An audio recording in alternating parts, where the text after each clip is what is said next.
Саламатсыздарбы, Назар Ньюс маалымат агенттигинин көрүүчүлөрү. Кайрадан биз эфирде. Бүгүн бизде конокто саясатчы Эрнест Карыбеков. Саламатсызбы? Саламатчылык. Эрнест мырза, биздин башка көрсөтүүлөрдөн айры телекомпаниялардан дейли же башка маалымат айдыңынан айырмачылыгыбыз бизде чектөө жок. Сиз каалаган саясатчыңызды же болбосо каалаган кишиңизге өз пикириңизди айта аласыз. Жакшы экен. Эрнест мырза, учурда Кыргызстанда кырдаалды көрүп атасыз. Бардагы чыккан баш мыйзам бакыт ачылбай койду. Ушул баш мыйзам тууралуу сизде пикир кандай? 2010 жылы кабыл алынган баш мыйзам ушул мамлекетти талкалоо, анан ушул кыйроо абалга алып келди да. Муну илгертен эле алмаштырыш керек болчу. Кандай бузуулар болгондо, биринчиден кабыл алып атканда көп мындай мыйзам бузуулар болгон. Биринчиден ушул убактылуу өкмөттүн мүчөлөрү, ушул баш мыйзамды даярдаган комиссиянын мүчөлөрү, конституциянын мүчөлөрү. Алар болсо ушул эртерээк кабыл алыш керек, референдум өткөзүш керек. Эгерде референдум өткөзбөй баш мыйзамды кабыл албасак, анда ошол жерде 2010 жылы түштүктө өзбек кыргыз элинин ортосунда чатак токтобойт деп ошентип элди алдашкан. 2010 жылга чейин 2003 жылгы конституция иштеп келбеди. Анда жазылып турат. Өзгөчө абал киргизилген убакта референдум өткөрүлбөйт деп. Мына бул дагы мыйзам, баш мыйзам бузулганда көп бузуулар болгон. Андан тышкары өзүнүн эмеси, мазмуну конституциянын 2010 жылкы конституция. Ошол мыйзамды ушул саясатчылардан кимдер бузган? Аттуу баштуу саясатчылардан. Ошол комиссиянын төрагасы Өмүрбек Текебаев болгон. Андан тышкары мүчөлөрү интернетте ачык булактарда бар болуш керек. Эми ошол эле кишилер азыр айтып атышпайбы, азыр мыйзам бузуулары менен өтүп атат, каршы чыгып аткандар өздөрү либералдуу саясатчылар деп өздөрүн эсептешет. Бирок сүйлөгөнүнө караганда ошол Бектуров, Зулпиевди кагып сүйлөгөнүнө караганда бул демократ эмес. Бул диктатордун сөздөрү да, мындай көргөндө. Ошон үчүн эми буга таң калбаса деле болот. Анткени көп жылдан бери ошол бал тили менен элди алдап, эл, журт, мамлекет, Кыргызстан деп сүйлөгөн адамдар өзүнүн жашоо турмушу алып барган иши башкача болуп атат да. Ошол эле конституцияны жазганда биринчиден пропорционалдуу система киргизилген, партиялык система. Эми Кыргызстанда 90-95%, биздин калктын 95% партияда мүчө эмес, мүчө болгусу да келбейт. Демек, ушул биздин калктын 95%-ын укугу тебеленген да, бул бир. Андан тышкары пропорционалдуу система киргизилип, андан кийин баш мыйзам жазылып турат, тикелей түз шайлоо болуш керек деп. Тикелей түз шайлоо болуш керек деп конституция жазылып турса, конституциялык мыйзамда 30-беренесинде бюллетень боюнча жазылган. А жерде партияларды тандаш керек деп, партияларды шайлайбыз деп. Бул дагы конституцияны одоно бузушкан. Карама-каршылыктар көп да. Эми айта берсе көп мындай эмелер. Анан ошон үчүн ушул конституцияны өзгөртүш керек, алмаштырыш керек. Анткени бул баш мыйзам, бул элдин жашоо эрежеси.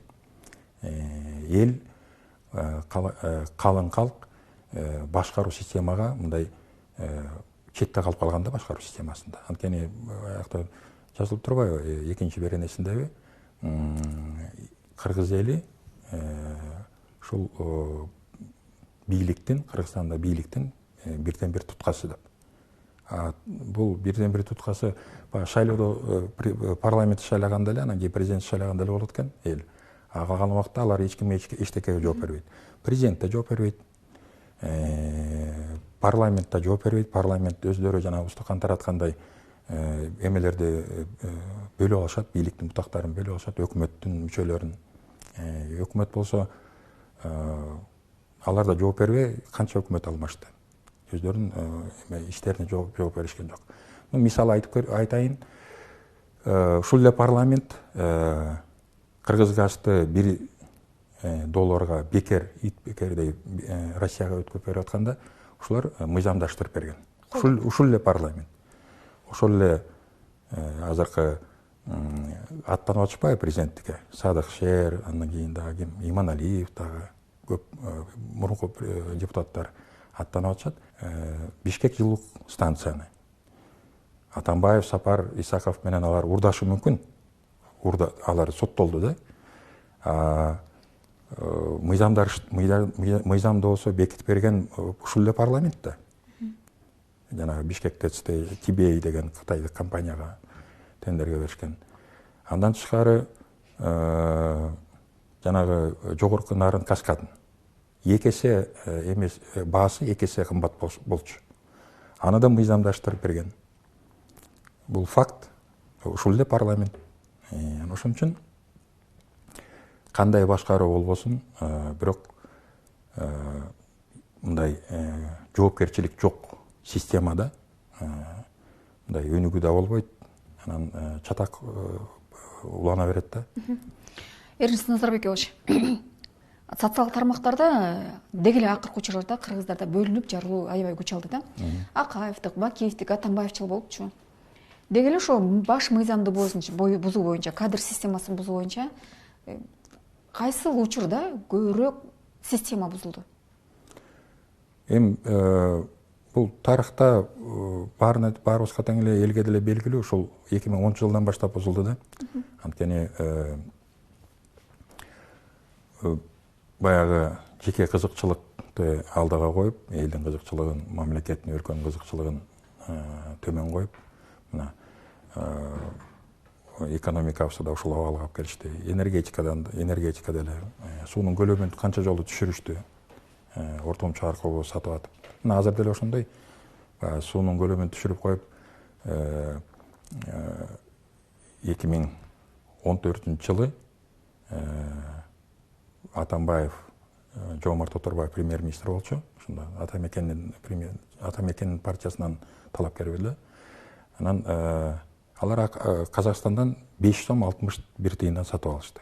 Аяка болсо 2 сомдон сатып, суунун көлөмүн түшүрүп, анткени 2010 жылы, 2011 жылы токтогул суу сактагычы толтура болчу. Анан барып эң кымбат электроэнергия сатып алды. Элдин мойнуна 2 сом 16 тыйын деп илип коюшту. Бирок ошол тарифти ушул эле парламент, азыркы эле парламент бекитип беришкен, мыйзамдаштырып берген. Эки мыйзамды өзгөртүү киргизилген, ошону энергетиканы, электроэнергетика боюнча. Мына эмгиче 2 сом 16 тыйынды баягы Атамбаев өзүнүн бандасы менен урдап алганды, мына эл эмгиче төлөп берип атабыз биз. Эми ушундай парламенттик башкаруу бизге керекпи? Алып көргөндө канчалык мындай мамлекетке, элге, өлкөгө зыян келтиришкен да. Анан анткени дагы бир жолу айтып коеюн, эми жоопкерчилик жок. Бир эл жана шайлоого эле катышып, өзүнүн бийлигин көрсөтүп, ошондо эле анан четке калып отчет албайт. Мына азыр болсо жаңы конституцияны сунуштап атат Садыр Жапаров киргизип. Мына ошого да каршы чыгып атышат, бирок туура сунуштап атат, анткени эми эл өзү жанагы отчет алып, президенттен, жогорку кеңештен, генеральный прокуратурадан, эсептөө палатасынан, жогорку соттун төрайымдарынан, төрагаларынан жылына бир жолу отчет алабыз деп атышат. Киргизсе жакшы эле болот. Эл ошондо бийликтин бирден бир туткасы деп эсептелинет да. Кечээ өзүңүз көрүп өттүңүз, ушул баш мыйзамдын кабыл алышына каршы аянтта митинг болуп өттү да. Бул саясий тентектердин бул кылган кадамдары туура элеби? Митингдерби? Эми мындай, саясаттагы тентектердин эми мындай болот да. бирдемкени эле Кыргызстанда бир инициативаны эле карама каршы ошону эле сындап калабыз да. Ошол жерде жаш балдар, биздин жаш балдар кыздарыбыз да жүрөт. Бирок көбү ошол эмени азыркы долбоорду, сунуштап алып аткан долбоорду окушкан жок. Бул бир. Экинчиден, эми бул талкууга азыр кирбедиби? Конституциялык кеңеш иштеп атат, ачык иштеп атат, КТРдан берип атат. Менин оюмча өздөрүнүн сунуш эмелерин, алымча кошумчаларын бериш керек да. Анан бизге демократия керек, анан парламенттик республика керек десе, анда азыркы конституцияны өзгөртпөш керек деп атышат. Бирок мен жана азыр эле айтып кеттим, ушул азыркы конституция менен ушул эле парламент кандай зыян мамлекетке, өлкөгө кандай зыян алып келишти. Бүт экономика боюнча, идеология боюнча. Мындайда биз көп 30 жылдан бери бир туура эмес мындай эмеде көз карашта жашап атабыз да. Эми бул бизде эле эмес, бардык дүйнөдөгү мамлекеттерде мындай дүйнөлүк көз караш башкача да. Анткени баягы илгери билесиңерби, Птолемей деген философ окумуштуу болчу. Ал геоцентрикалык системаны сунуштаганда, бул жер, ортодо жер, анан күн жана башка жылдыз, планеталар жерди тегеренет деп. Ушул система менен дүйнө жүзүндөгү эл 1000 жылдап жашашкан. Башкача туура эмес эсептөө менен да. Анан Коперник чыгып, анан жана гелиоцентрическая система исчисления деп чыкканда, аны осо өртөп салышкан. Ортодо күн, анан калган жер, анан жана башка планеталар күндү тегерет. Бизде да ошондой туура эмес көз карашта жашап атабыз да. Анткени жанагы батыштын либералдуу саясаты ортого адамды коюп коюшкан да. Бир жаранды коюп койгон. Жаратылыш биз табиятыбызды четке кагып салышкан. Ошондо биз ошол эле адамдын ошол эле кызыкчылыгы да, элдин эмес, жердин эмес, мамлекеттин, өлкөнүн эмес, ошол эле бир эле адамдын кызыкчылыгы болуп, анын укугу бар, бирок жоопкерчилиги жок. Анан ушул туура эмес биздин ушундай көз карашыбыз менен ушуга алып келдик да. Мисалы, өзүңүз ойлосоңуз, бизде чет эл өлкөлүктөр келет. Акча үчүн биздин калк ушу мыйзам, ошол эле парламент мыйзамдаштырып берген, өкмөт мыйзамдаштырып берген да. Биздин кайберендерди акчага атышат да, өлтүрүшөт. Анан биз ушундай эл кантип өнүгөт? Эгерде биз ушундай жаныбарларга мындай убалына калып атсак. Ал мамлекеттерде өздөрүнүн эмелери, жаныбарлары жөн эле жүрөт, мындай атышпайт. То есть мындай көп нерсени биз ушул жаратылыш, табиятка көп маани берип, экологияга маани берип, андан кийин бир жарандарга эметсек, анда биздин көз карашыбыз башкача болот да. Кыргызстанда 30 жылдан бери башкаруу системасында бир башаламандык өкүм сүрүп атат. Биз мындай карасак парламенттик башкаруу, мындай карасак президенттик башкаруу да. Элди биз жолдон адаштыргандайбыз го. Деги эле ушу бизге же парламенттик башкаруу керекпи, же президенттик башкаруу керекпи? Башкаруу системасы мен бир киши болуш керек деп эсептейм. Баягы бул аткаруу бийлик да, аткаруу бийлик. Аны болсо премьер-министр деп айтсак болот, же президент деп айтсак болот. Бүт жүктү өзүнүн мойнуна илип, анан ошого жооп бериш керек. Бул бир. Анда тартипте болот да. Бирок эл жана курултай системасы аркылуу жылына ошол бийлик элдин колунда, эл деп жазылып атпайбы Конституцияда? Кайсы Конституция болбосун, ушул канча жолу 9 жолу эме өзгөрүлдүбү 2093 жылдан бери. Ошон үчүн эл отчет алып, курултай системасы менен, азыр болсо 21-кылым онлайн режимде телевизордун жанагы пульту бар го, башкаруу пульту. Ошол пульт менен эле баягы добуш берип же эметсе болот да, онлайн режимде. Бирикпей, чогулбай эле.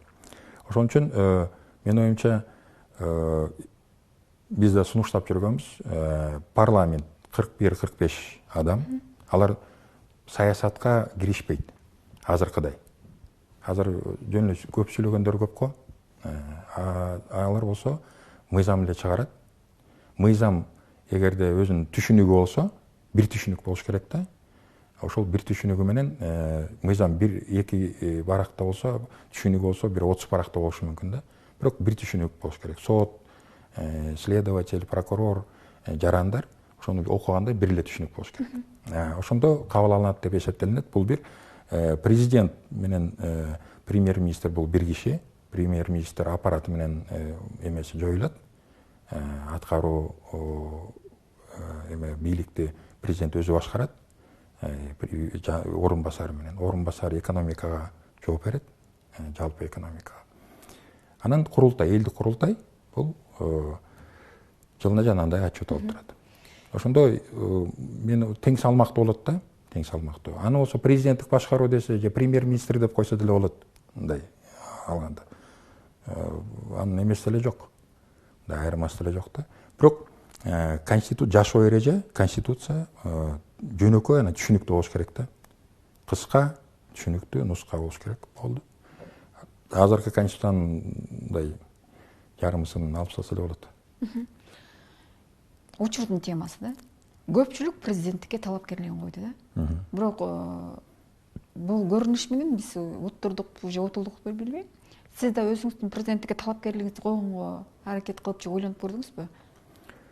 Мындай президентке талапкер болуш үчүн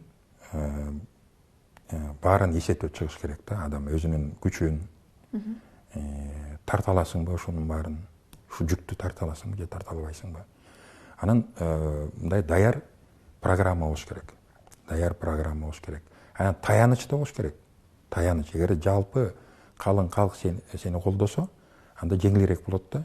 Калкка таянып, элге таянып, анан жанагы өзүңдүн идеяларыңды, ошол командаңдын идеяларын, программасын, долбоорлорун аткарса болот.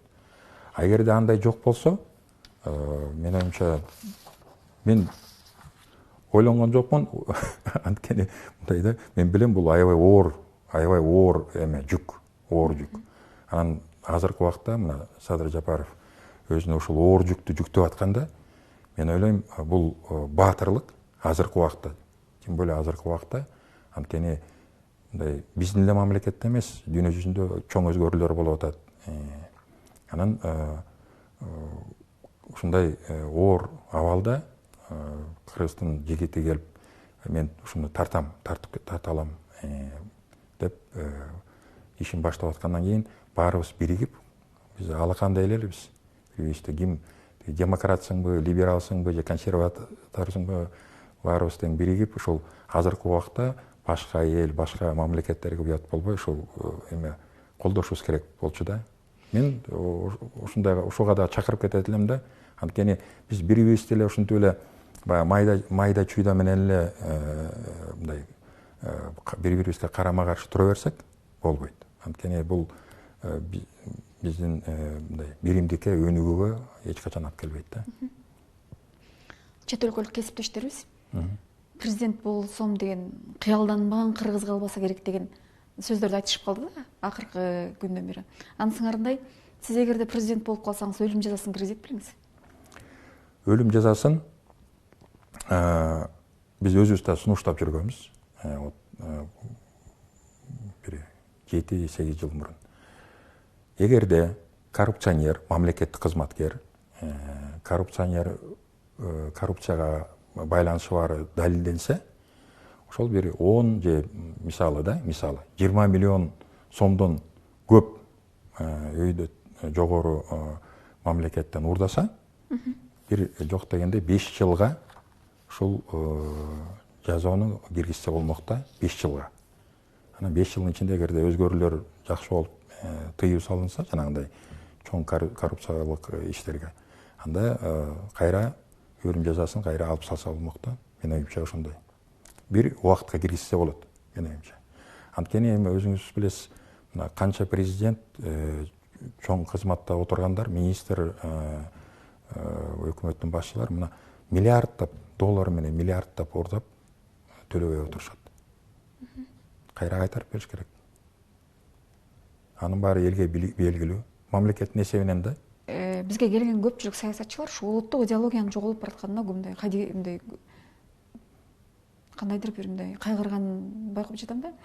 Бирок ушул кайрадан эле ушул улуттук идеологияны кыргыз элине таанытып, ушул эле нерсе көрүнүштү кайра алып келсек кандай болот? Ошого кандайдыр бир аракет жасаш керекпи? Аракет жасаш керек. Бул мамлекеттин деңгээлинде алып барыш керек. Башчылар болсо үлгү болуп, ошо жазылган, ошон үчүн жазылыш керек да. Анан кээ бирлер айтып атпайбы, биз жана улуттук нерселерге каршы болсо биз сөз эркиндиги жоголот экен деп кээ бирлер туура эмес маалыматтарды берип атышат да. Бирок өзүбүздүн жанагындай рухий дөөлөттөрүбүздү, нарк, иман, өзүбүздүн каада салттарыбызды обязательно киргизиш керек. Мыйзамдардын кайра жаңыланышы кандай карайсыз? Улам эле мыйзамдар жаңырып анан кайра каалаган инсан келсе, каалаган мамлекеттик кызматчы келсе, ошо өзүнө каалагандай кылып өзгөртүп алат да. Ошо Жасыкыркаев учурунда, баардыгы Атамбаев учурунда деле булардын көз карашында келген социалдык тармактарда айтат, келген ким президент болуп келгиси келсе, өзүнүн ошонун баарын ээлеп алгысы келет депчи. Ошол учурда Садыр Нуркожоевич айтып атат, мен ажыдар болгум келбейт дейт. Бирок ак үйгө киргенден кийин баардыгы айласыз ажыдар болгонго аракет кылып барышат. Ооба, мени жакшы суроо болуп атат. Бийликке келгенде көп адамдын эмес ойлору өзгөрүлөт да. Бийлик деген баягы бирөө чыдайт, бирөө түшүнөт, бирөө алып кете алат, көтөрө алат, бирөө көтөрө албайт экен да. Анан канча адам президент болду бизде, баары тең ушундай ыкма менен өзгөртүп, акырындан өзгөртүп, мен президенттиктен кетсем, премьер-министрге өзүм кишимди коеюн, анын укугун кичине көбөйтөйүн деп референдум өткөзүп, мына 16-жылы Атамбаев ошондой өткөзгөн. Бирок ошол убакытта Атамбаевдин убакыты болобу же башка президенттердин убагында инициатива ошол бийликтен болгон да. Бирок азыркы убакта мезгилде конституцияны өзгөртөбүз деген бул элден чыгып атат. Мындай калың калктан чыгып атат. Курултай системасын киргизгиле деп. Мындай эл колдоп аткандан кийин, мурун мындай эл колдогон эмес. Курултай системасы кирсе, кандай президент болбосун, кандай премьер-министр болбосун, же депутат болбосун, же баш прокурор болбосун, жогорку соттун төрагасы же төрайымы болбосун, эсептөө палатасынын төрагасы. Алар отчет беришет жылына отчет берип, анан бирок жанагы азыркы мен ушул долбоорду окуп чыккам, курултайга мындай жөн эле мындай баягы кандай десем, отчет алды, анан бирок укуктарын ичине көбөйтүш керек да, элдин. Элдин ушул курултайдын укугун ичине көбөйтсө, анда менин оюмча жана тең салмактуу болот. Анан бир дагы президент жанагындай ажыдарга айланып кете албайт да. Эрнис мырза, акыркы учурларда мындай сизди көрүнүшүңүз аябай эле адекваттуу, оор басырыктуу, салабаттуу сүйлөгөн саясатчы катары тааныйбыз да.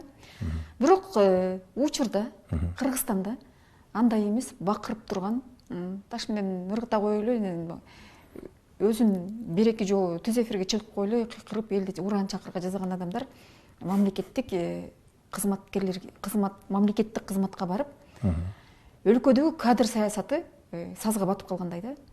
Эмне себептен бул көрүнүштү ошол эле Садыр Жапаров дейбизби, же жанындагылар дейбизби, кайрадан колдоп атат да. Буга чейин ошол эле кадр саясатындагы чечкендүүлүк эмес кадамдарды тузагына Сормай Жээнбеков илинде, дагы башкалар илинде ооба, айрым да. Бирок мындай да, аларды болсо элдин талабы болду. Ушул киши Финполго келсин, бул киши дагы бир эмеге мекемени башкарсын деп иштерин көрсөтсүн. Мен мындай болбодубу? Мен эгерде ушул тармакты башкарсам, мен ушунчалык киреше алып келем, ушуларды куштуртам деп көп ушундай эмелер менен келишпедиби? Анан мына эгер көрүш керек кандай натыйжасы кандай болот. Натыйжасы жакшы болсо анда иштей берсин дегендей да. Анан эгерде баягы сөз менен эле анан кийин өзү баягы ошол жердеги мурдакы болгон ошол сазга өзү батып калса, анда албетте анда жумуштан алыш керек. Бирок азырынча ошол өздөрү келген адамдар өздөрүнүн ишин көрсөтүш керек. Айтып аткан сөз менен жасаган иши эки башка болбош керек да, менин оюмча. Анан бирок кадр мындай, бүт баары тең кадрлардан чечилет. Баары кадрлар чечет да. Мына өнүгүүнү, биздин туруктуулугубузду, бекемибизди баары тең кадрлар чечет. Ошон үчүн менин оюмча ошол шайлоо өтөт. Жакшы кадрларды алып келсе, өзүнө биринчиден ошол президенттин же премьер-министрдин авторитети деле өспөйт, мамлекеттин, өлкөнүн авторитети өсөт да, жогору болот. Экономика тармактарында өзгөрүү жасаш аябай кыйын да, аябай татаал. Анткени баягы ушул 30 жылдын ичинде мыйзамдарды алмаштырып, өзгөртүүлөрдү киргизип атып, ошол мамлекеттик тармактар, телеком болобу, энергетика болобу же башка тармактар жанагындай жеке кызыкчылыгы үчүн иштеп калган да, өлкө мамлекет үчүн эмес, мыйзамдаштырып салышкан.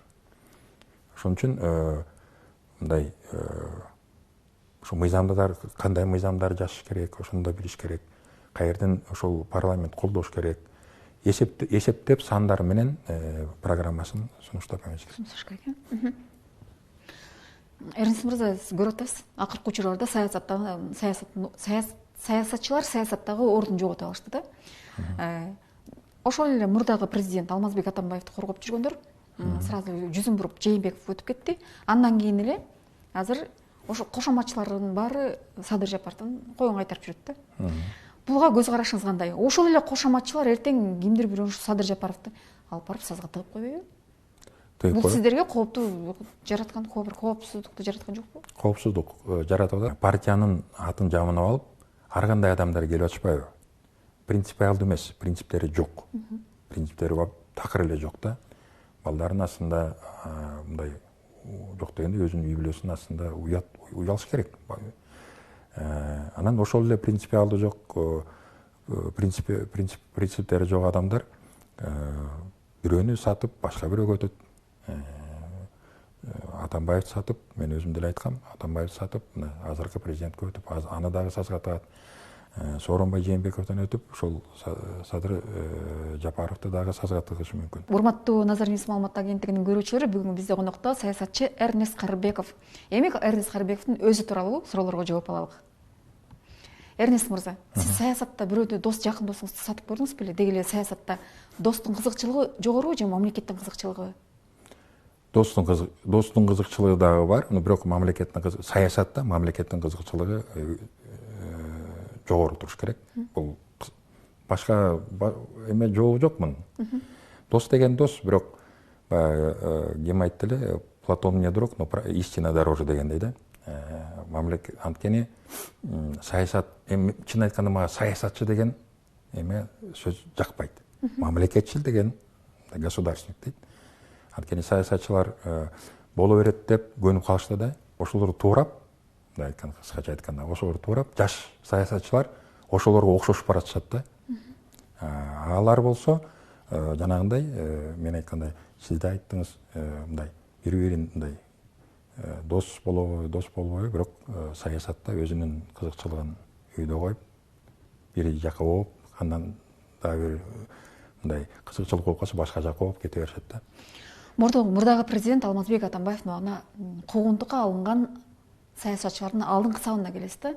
Эгерде азыр алдыңыздан Атамбаев чыгып калса, эмне деп сөз айтар элеңиз? Мен чын айтканда Атамбаевга мындай жеке мындай эмем жок. Баягы качтыгым жок, кандай десем.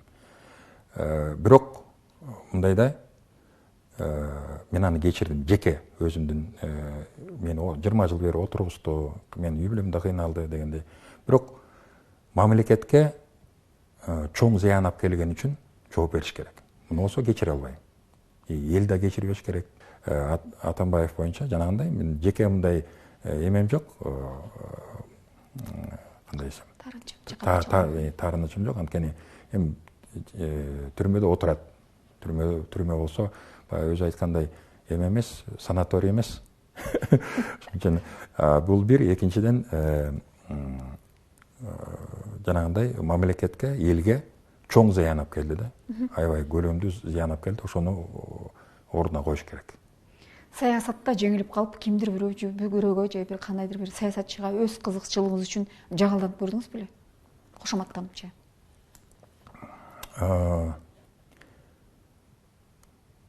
Кошомат, мен кошомат деле айткан жокмун, бирок мына Сооронбай Жээнбековду мен колдоп аттым. Буга чейин Сооронбай Жээнбековду колдоп аттым. Анткени эми мындай мамлекеттин башчысы мындай чечкимдүү бат убакта мындай өзгөрүүлөргө алып келиш керек баягы. Эми баары тең эле бирдей эмес экен. Кээ бир мамлекетти башкарган адамдар аткаруу бийликте көп болуп калып, анан мындай шашпай мындай эметип атышты да. Бирок мен ушул Сооронбай Шариповичке эмне үчүн мен колдоп аткам? Анткени бул чынында эле мыйзам менен жашаган адам экен да. Мыйзам менен жашаган адам экен. Анткени мен сотум чечилиш керек болчу. Колония поселениядан условно-досрочный освобожденияга. Сот болсо үй жакты карап көңүл качкан да. Үй жактан звонок болсо же мындай сигнал болсо анда чечип беребиз. Мыйзамдуу эле нерсени. Анан мен администрацияга кайрылсам, алар айтат: "Эрнест Назарбекович, болбойт. Биздин эгер биз сотко мындай тиешибиз бар болсо, анда бизде башкарды алам" деп президент айткан. Биз аяка кирише албайбыз деп. То есть мен ошондо байкап калдым, мындай мыйзамдын чеги менен жашаган мындай имандуу адам экен деп. Колдоп аттым. Колдоп атканым анткени мындай Фейсбукта анын иш сапарлары же дагы бир мындай. Бирок эмеге ошол качан болду эле, жайында го дейм. Аппараттын жетекчисине мындай Фейсбук аркылуу мен жазгам да, айланайын, моундай программалар бар. Президенттин эмеси аброю түшүп баратат. Ушундай сүйлөтпөйсүңөр, ушундай программалар ишке ашырабыз, мындай долбоорлорду ишке ашырабыз деп мындай оорчумдуу, мындай терең, мындай элди, мамлекетти алдыга сүйрөп чыга турган бир долбоорлорду айтып, мындай эметпейсиңер десем, унчукпай койду. Башка дагы жакындарына дагы мен сунуштагам. Командасы да ошол начар болуп калды деп ойлойм да. Азыр Садыр Жапаровду мен колдоп атканым, анткени ушуну берейин деп аткам. Садыр Жапаровду эмне үчүн колдоп атам? Анткени менин түшүнүгүм боюнча Кыргызстан мындай тарыхый бир мезгилде турабыз да, 1000 жыл эмес, 101 кылым же 100 жылда келе турган бизде мындай жаңы бир доордун астында турабыз да. Ошол доордун астында биздин ушундай инсаныбыз Садыр Жапаров келип, баарын эч ким мындай буга чейин эч ким келип ушундай өзгөрүүлөрдү киргизем деп мындай чукул бурулушту. Ооба, эч ким эткен жок да. Анан ушундай чоң өзгөрүүлөрдүн астында анан кийин ушундай биздин жигитибиз келип мойнуна ушундай жоопкерчиликти алып, ал деле түшүнөт, билет, оор, аябай татаал абалда татаал нерселерди, татаал иштерди оңдош керек. Ал деле түшүнүп турат, бирок ушуга келгенде мен бир эле жол бар, колдош керек. Анан көрөбүз кандай натыйжасы кандай болот. Бирок натыйжасы менин оюмча жакшы эле болот. Колдош керек. Ошон үчүн мен бул кошоматчылык эмес. Ошону жакшы айттыңыз. Акыркы учурда да ар бир инсан өзүнүн кайгыруусун же ички эмоциясын айрымдар сыртка чыгара албашы мүмкүн. Менин көз карашымда сиз көбүнчө сыртка чыгарбайсыз.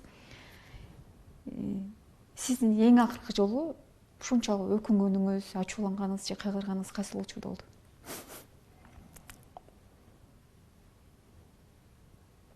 Эсте жок. Эми мындай баягы көйгөйлөрдү мындай өзүң мындай сезесиң аябай жакын мамлекеттеги көйгөйлөрдү. Ушуларды кичине батыраак оңдосок жакшы болот эле дегендей да.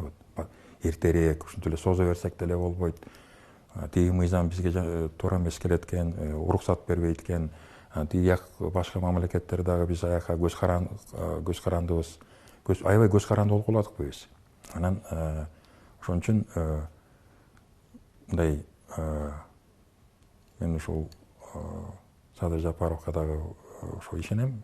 Жакшы бир мындай күчтүү команданы түзүп алып, бат убакытта ушул өлкөбүздү саздан алып чыгат деп. Ошол эле атак мындай эле көп деле мындай ачууланган деле жокмун. Эгерде Садыр Жапаров менен азыр сүйлөшүп калсаңыз, ага эмне деген кеңеш берет элеңиз? Башка саясатчылар менен, топтор менен сүйлөшүп, түнү болобу, күндүз болобу, ошол жанагындай легитимдүү мыйзамдын эмесине, чөйрөсүнө киргенге аракет кылды. Анан мен ойлойм, ушул кичине колу бошоп эметкенде жолугуп, мен сунуштар бар. Сунуштар бул энергетика тармагы. Энергетика тармагы экономикасынын бир эң маанилүү тармагы болгондон кийин биз бир эки долбоор менен жалпы экономикабыздын структурасын өзгөртсөк болот. Көз каранды, эгемендүү мамлекет болгондон кийин биз көз карандысыз мамлекет болушубуз керек экономика боюнча. Бирок аябай биз көз карандыбыз да башка мамлекеттер. Ошол тез арада ошону чечсек болот. Тарифти ылдыйлатсак болот. Кирешесин көбөйтсөк болот. Азыркы эле каражат жумшабай эле азыркы энергия системаны кирешелүү кылып, тарифти ылдый кылып, анан кийин ылдый түшүрүп, анан кирешелүү кылса болот. Дагы эмне? Ошол долбоорлорду сунуштап, анан кийин жардам бериш керек ошолорду ишке ашырганга. Назар Ньюс маалымат агенттигинин өзүнүн эрежеси бар да. Келген конокко эркин микрофон беребиз. Ал каалаган кишисине өзүнүн сөзүн айта алат. Кааласаңыз Атамбаев айтсаңыз болот, кааласаңыз Садыр Жапаров айтсаңыз болот, кааласаңыз кыргыз калкына. Мен ошол кыргыз калкына кайрылып кетет элем. Өзгөчө саясатчыларга, мына баарыбыз тең эле мындай Кыргызстан, кыргыз эли кичинекей эле алакандай эл. Анан ушинтип эле биз бири-бирибизге карама каршы түшүнсөк дагы, түшүнбөсөк дагы жеке кызыкчылыгыбызды төмөн коюп, ошо мамлекет оор абалда турат, мамлекетибиз, өлкөбүз, элибиз аябай кыйналган абалда турат, кыйналып атышат эл. Ушул ынтымактуу бололук. Жаш жигиттер жүрөт Садыр Жапаровдун жанында, Садыр Жапаровду колдогон, кээ бирлер жана сиз айткандай мындай катуу кыйкырып, мындай кагып эметкендер болушу мүмкүн, бирок ошого дагы сабырдуулук каалайм. Баарыбыз сабырдуулук менен ынтымакта болуп, ушул бир нукка, бир өнүгүү жолго баарыбыз тең бир салымыбызды кошпосок, анда биз өнүкпөйбүз. Ушинтип эле чатак болуп, анан башка мамлекеттер бар, кызыкчылыгы бар. Ошо бизде тынччылык болбосун, өнүкпөсүн, канчалык биякта тынччылык болбосо, аларга да жакшы деп өздөрүнүн кызыкчылыктары бар. Ошон үчүн биз башка элге, башка мамлекеттерге уят болбой, намыс деген болуш керек. Намысыбызды сактап, сабырдуулук менен алдыга жөнөйт. Чыдадык, 30 жыл өттү, кичине чыдап эметелик бири-бирибизге.